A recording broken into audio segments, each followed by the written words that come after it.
Well, here we are, beginning of April. This is a day that is been a long time coming.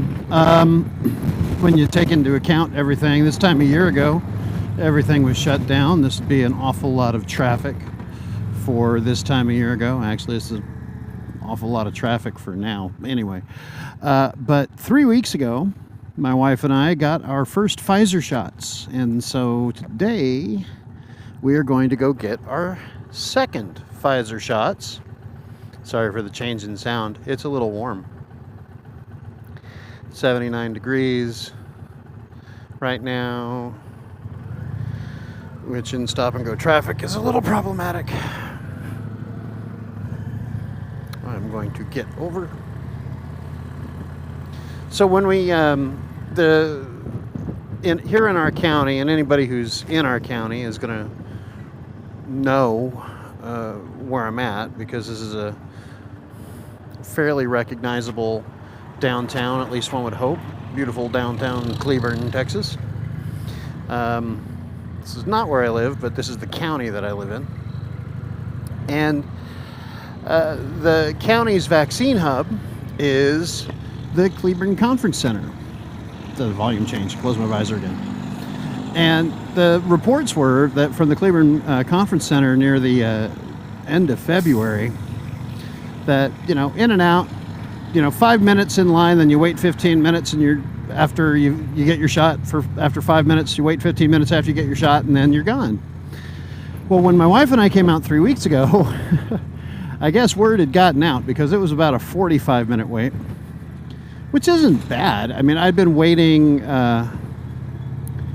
for a long time. See, I wasn't eligible here in Texas for a long time until I realized that I technically count as obese, and so I could have been in Group 1B.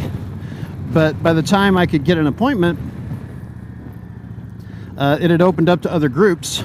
And by the time we had gotten our shots, our age group was in an eligible category. So nothing other than our age is what made us eligible for the shots. It so happened that eligibility happened the day before we got ours. But we were able to get our appointments in, and every place that I looked, we couldn't get in. And the thing with the vaccines here in North Texas is now, in just a couple of weeks, everybody over the age of 16 is eligible. But not everybody's getting it. And one of the things that I'm noticing is that a lot of the people who are refusing to get the vaccine because they're saying it's untested, we don't know what it is, it's purely experimental, not going to make me a lab rat, vaccines cause autism, all that stuff, are the same people that refused. A lot of them are the same people that refuse to wear a mask. It's like, well, pick one, dude.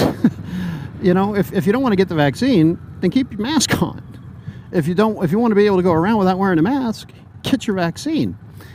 Pick one. And, I've also noticed that a lot of these people are going to consider themselves to be pro-life. But we don't care if we, get people sick with a disease that's killed 100,000, over 500,000 people in a year. Anyway. And they're also the same people who won't do anything for, gun control, or don't you dare do universal background checks on me right after a mass shooting. But they're pro-life, but they don't want to wear masks to protect people, and they don't want to get vaccinated to protect people and to protect themselves. So I'm just going to say, hey, I can't speak for all of the vaccines, because I haven't done enough research on the Johnson & Johnson or the AstraZeneca vaccines, but on the Pfizer and the Moderna vaccines, the shots that require 2 doses, my first dose was Pfizer, so I'm on my way to get my second dose of Pfizer. That they're mRNA vaccines. They write patterns of RNA that teach your body how to destroy spike proteins in a virus like a coronavirus, like the specific coronavirus that causes COVID-19 or SARS-CoV-2. And it's not new. Yes, they've been working on, it seems like, COVID-19 hadn't been around for a full year before they came out with the vaccine, but the thing is, it's related to SARS, which is another type of coronavirus. And these drug companies have been working on these mRNA vaccines for well over a decade. This is not just something that's thrown together. This was adapted to a specific spike protein. That's all. So it's not that experimental. After my first dose, I had a sore arm for a day and a half. That was it. And I'll keep you posted on anything I get from this. I hear horror stories and scary stories about the second dose. But we will see if the conference center here is as crowded as it was when we got our first shots. Right now, I already can tell you the parking lot's a lot less crowded. When we showed up to get our first shots, the that sign there that says COVID vaccine entrance, that's where the line was. Took a half an hour to get from there up to the top of this hill where that weird looking thing is. And then, wow, the line's not even outside the building. This really is going to be a quick in and out. All right. Well, hey, I will get back to you, but it's now time for us to get our second Fauci ouchies. Have a good day, y'all.